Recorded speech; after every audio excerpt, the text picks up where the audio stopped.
มาแนะนำ GPS รุ่นจิ๋วขนาดมอมือเนาะตัวนี้เป็นขนาดน้อยเนาะข้างในก็จะมีอุปกรณ์เนาะมีสายไฟมีซิมแถมไปให้เนาะแล้วก็มีคู่มือเนาะถือว่าเป็นขนาดน้อยเนาะขนาดน้อยใช้งานง่ายเนาะอันนี้ก็ใส่ซิมเรียบร้อยแล้วเนาะ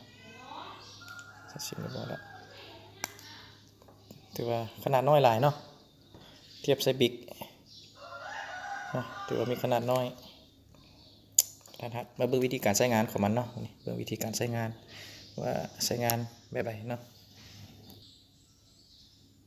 วิธีใช้งานก็หลังจากโหลดแอปมาแล้วเนาะหลังจากโหลดแอปมาแล้วก็สามารถใช้ได้เลยเนาะสามารถโหลดแอปมาแล้วก็เดี๋ยวปิดนะครับใช่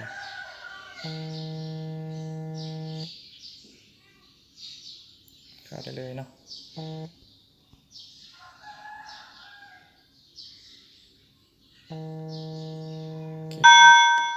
เรียบร้อยเนาะเข้ามาแล้วก็ถือว่าใช้งานได้เลยเปลี่ยนแผนที่ได้เนาะตำแหน่งเปลี่ยนไม่ได้เนาะเบิ่งย้อนหลังได้นะเบิ่งย้อนหลังได้แล้วก็เข้าเบิ่งแผนที่ได้เลยนะถ้าเบิ่งรถเวลามันจะเคลื่อนไปเนาะจะเป็นจะได้หลังจากที่เขาแนะนำการใช้งานแล้ววันนี้เรามาเบิ่งกันอันนั้นเนาะอันนี้มันซิมมันเนาะมาเบิ่งวิธีโทรหาเนาะสามารถมาฟังเสียงได้ตัวนี้มันเสียงไมค์เนาะอาจจะเห็นว่าเป็นหูน้อยๆหูไมค์เนาะอันนี้มันหูสากโทรศัพท์เราสามารถโทรเข้าโดยกลุ่มเลยเนาะโทรเข้าไปเบอร์ซิมนี่เลยเนาะอาจจะมีซิมตัวนี้แหละเนาะซิมลักเก้านี่แหละเราสามารถโทรเข้าไปเลยเนาะสามารถโทรเข้าไปได้เลยเดี๋ยวเอาอันนี้ไว้ก่อนเนาะอันนี้ก็ถือว่าอัดไว้เจ็บๆก่อนเนาะอัดไว้เจ็บๆก่อนเนาะ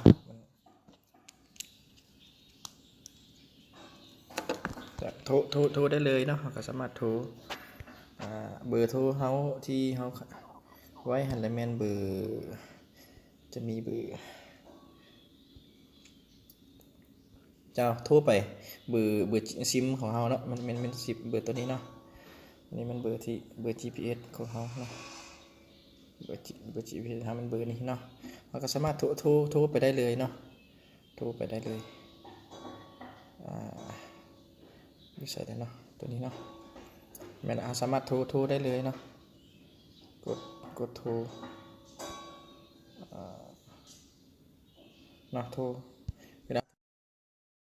เนาะเสียงมันจะสะท้อนเนาะเวลามันอยู่ใกล้กันเวลาอยู่ใกล้เสียงมันจะสะท้อนก็ตื่นมันจะเป็นยังไงเวลาโทรไป